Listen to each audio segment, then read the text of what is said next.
एक झंडा नहीं है कांग्रेस पार्टी। जवाब तो ले लीजिए, जो पार्टी अपने झंडे को त्याग दे अजय आलोक के वोट के लिए, जवाब तो ले लीजिए। हिंदुस्तान खाक पत्थर चलाएगी। जवाब दीजिए अभय जी, जवाब दीजिए। गौरव जी, जवाब बहुत दीजिए जिम्मेदारी से मैं ये आरोप लगा रहा हूँ। मुस्लिम लीग के साथ अगर किसी ने सरकार बनाई तो भारतीय जनता पार्टी ने प्रेस कॉन्फ्रेंस उठाकर देख लीजिए फडणवीस साहब की महाराष्ट्र में, और कहा जहां आरएसएस का मुख्यालय नागपुर में 2012 में पूछ रहा हूं भाई, मुस्लिम लीग के साथ सरकार कांग्रेस का झंडा और रैली में झंडे दिख रहा है आपको, ट्राई कलर तिरंगे। अरे कांग्रेस का झंडा कहां गया? भारत की अस्मिता का प्रतीक है। कांग्रेस का झंडा कहां गया? आप अडानी अंबानी के झंडे के नीचे लड़ने वाले लोग हो। कांग्रेस के साथ झंडा भी गायब, कांग्रेस पार्टी के ध्वज के साथ। अरे कांग्रेस का झंडा याद रखना, एसडीपीआई का समर्थन झंडा, एसडीपीआई को प्रतिबंधित नहीं करो, मुस्लिम लीग के साथ सरकार बनाओ, आतंकवादियों को टिकट दो, भ्रष्टाचारियों को शामिल तुम करो।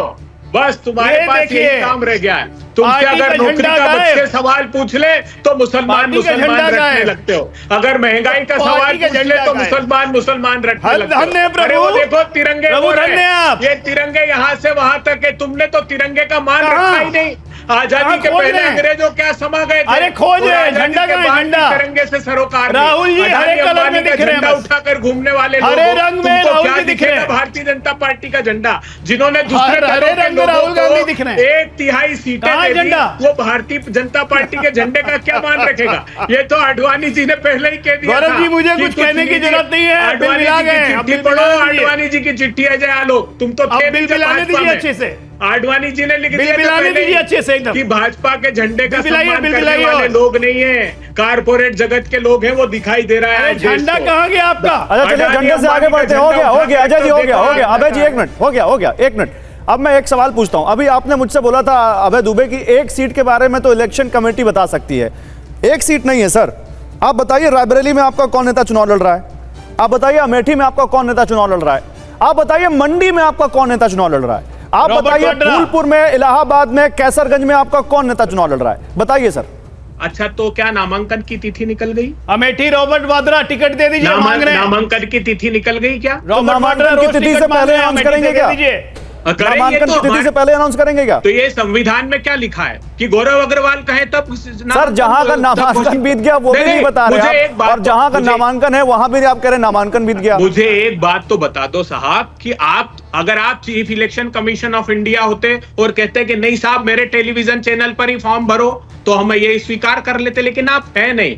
और भारतीय जनता पार्टी, मेरे पास पूरी फहरिस्त है कि इन लोगों ने कैसे देश के लोगों को वोट से सुनना मांग रहे हैं वो अमेठी से। आप सोचो कि इंटरनेशनल ड्रग तस्कर को टिकट दे रहे हैं ये लोग। आप कल्पना तो करिए, मोदी जी का व्यवहार तो देखिए। बोल रहा हूँ इंटरनेशनल ड्रग तस्कर कहाँ है? वो डिटेल में बताइए अगर आपके पास है। अजय आलोक जवाब देंगे उसका। 1 मिनट, ये बड़ी गंभीर बात बोल रहे हैं आप। डिटेल में बताइए कौन से ड्रग्स तस्कर को इन्होंने टिकट दिया। अजय आलोक जवाब देंगे, और आप बड़ी ईमानदारी से ऑन रिकॉर्ड बोल रहे हैं ये आप, और उसका जवाब मिलेगा आपको। स्वप्न मजूमदार है, जिनके पास गुवाहाटी में जो वेस्ट बंगाल से इन्होंने टिकट दिया है, आप चेक कर लीजिए। जिसके गुवाहाटी में पकड़ा और ये जेल भेजा, ये बताया गया वहां कि बहुत बड़ी मात्रा में उसके पास हेरोइन पकड़ाई है, और इंटरनेशनल ड्रग तस्करों का रैकेट। ये मैं नहीं कह रहा हूं, देख लीजिए, आप गूगल करिए सारे समाचार पत्रों में। बर्नाक मराठ, जिसके यहाँ 100 डिटोनेटर निकले, 76 महिलाएं और 6 बच्चे निकले, मासूम नाबालिग बच्चे, उसके जमानत करवा के इन्होंने मेघालय के मुख्यमंत्री के खिलाफ चुनाव लड़ा है। तारिक अहमद मीर, घोषित पाकिस्तान का आतंकवादी, जम्मू कश्मीर से विधानसभा का टिकट दिया। सैफुल्लाह फारूक, जो ब्राह्मणों की हत्या में 10 साल जेल लेकर आया, जो आरिफ मसूद का शिष्य, 1 साल पाकिस्तान से ट्रेनिंग ली, वहां से आने के बाद इन्होंने जम्मू कश्मीर के वार्ड नंबर। ठीक है, अब जवाब लेते हैं। बड़ी लंबी फहरिस्त गिना दी आपने। जवाब अजय आलोक इसका। अभय दुबे को समझ में भी नहीं आता है कि झूठे आरोप लगाने से क्या होता है।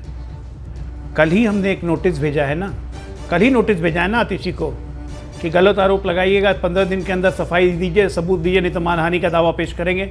अभी आपने जितने नाम लिए कैंडिडेट्स के, जो चुनाव लड़ रहे हैं, उन सबको मैसेज चला जाएगा, सबको कल नोटिस भेज देंगे, अभय जी आप मित्र हैं बिना मतलब और अगर होगा तो प्रधानमंत्री जी को नहीं तो टीवी कहिएगा नेशनल टीवी पे एलिगेशन लगा रहे हो, बिल्कुल फिर माफी मांग के नजर आइएगा, जो आप लोग की आदत बन गई। राहुल गांधी भी माफी मांगते थक गए, आप लोग बेशरम हो चुके हैं, कोर्ट में जा जाके माफी मांगते हैं, तब भी प्रमाणित करते रहते हैं। एक प्रमाण आपके पास नहीं होता है, एक प्रमाण आपके पास होता नहीं है, फालतू का झूठ-मूठ का आरोप लगाने के लिए यहाँ बैठ जाते हैं। कुछ वजूद हो ना तो सच्चाई में बात किया कीजिए, तर्क से बात किया कीजिए। मैंने बोला झंडा, जवाब नहीं, मैंने बोला प्रश्न, जवाब नहीं। आप उम्मीदवार पे प्रश्न पूछे जा रहे हैं, जवाब नहीं। क्या बात आप कर रहे हैं यार, कुछ भी बोले चले जाते हैं, मतलब मुंह नहीं हो गया, कुछ भी निकल जाएगा, कुछ बोल देंगे।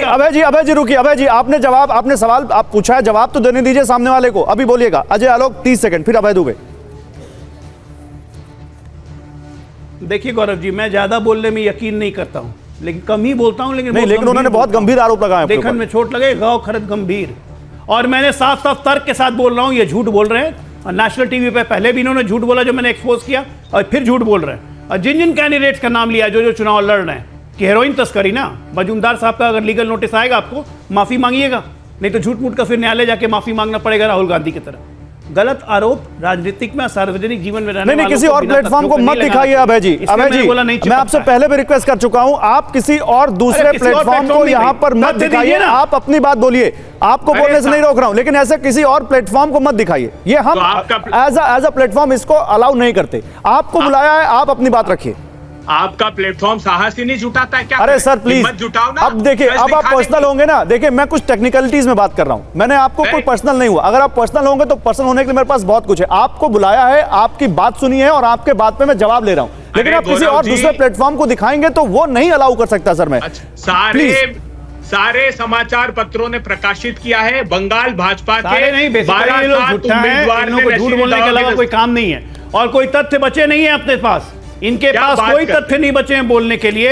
मैं लगातार शुरू से अच्छा, मैं एक सवाल पूछता हूं, मेरे पास समय कम है, मेरे पास समय कम है, एक मिनट रुकिए, आप दोनों लोग रुकिए। अभय जी मुझे ये बताइए, क्या कांग्रेस पार्टी सनातन विरोधी है? क्योंकि गौरव वल्लभ ने वही बोला है, क्योंकि उसके बाद अनिल शर्मा ने वही बोला है, और उन्होंने तो आपके नेताओं को कटघरे में खड़ा कर दिया। क्या वाकई आप लोगों ने राम मंदिर में उसके प्राण प्रतिष्ठा समारोह में न जाकर सेल्फ गोल कर लिया? हमारे शंकराचार्यों ने आदर पूर्वक आग्रह किया था, भारतीय जनता पार्टी को जिलेबी घूमेगी, भूख मत मिटाओ, जिलेबी घूमेगी। शिखर पूरा मंदिर निर्माण नहीं हुआ था। हमारे सनातन धर्म में शिखर के दर्शन यानी भगवान के दर्शन माना जाता है, भगवान के प्राण प्रतिष्ठित किए जाते हैं, जो शिखर शीश माना जाता है वो भगवान का, अब उसका पूर्णाकार नहीं हुआ और आप सिर्फ सत्ता की भूख मिटाने के लिए कर रहे हैं, तो शंकराचार्यों के प्रशस्त मार्ग पर चलेंगे? ठीक है, ओके, ओके। अब अजय आलोक, मैं सब खत्म हो चुका है। अजय आलोक, मेरा एक सीधा सा जवाब तो आप देंगे। ये जो जितने नेता आ रहे हैं, इनसे बीजेपी को क्या फायदा होगा? बीजेपी इनमें क्या फायदा देखती है? भाई फायदा या नुकसान की बात नहीं है गौरव जी, हम एक राजनीतिक दल हैं और इस देश के अधिकांश मतदाताओं का हम नेतृत्व कर रहे हैं और हम मतदाताओं का समर्थन प्राप्त कर रहे हैं। उसमें जो भी सार्वजनिक जीवन में है, अगर वो हमारी नीति और हमारे सिद्धांतों पे आके राष्ट्र प्रथम की सेवा पे चलना चाहता है, तो वो जो पहले आपकी विचारधारा का अपमान कर चुका है और आप पे सवाल उठा चुका है, क्या आपसे बोलता है कि मुझसे गलती हुई? बिल्कुल गलती हुई, तभी तो वापस भाजपा में आने के लिए तैयार हुआ है, नहीं तो क्यों आता वो? अगर उसको लगता है कि हम गलती नहीं कर रहे हैं, हम बड़े सही कर रहे हैं, तो भाजपा में आएगा क्यों? ठीक है सर। अगर उसको नहीं लगेगा कि मुझे राष्ट्र की सेवा करनी है, राष्ट्र प्रथम मेरा सिद्धांत होना चाहिए, तो भाजपा में क्यों आएगा? फिर रहेगा कांग्रेस में। बहुत शुक्रिया अजय जी, बहुत शुक्रिया अभय जी हमारे साथ जुड़ने के लिए।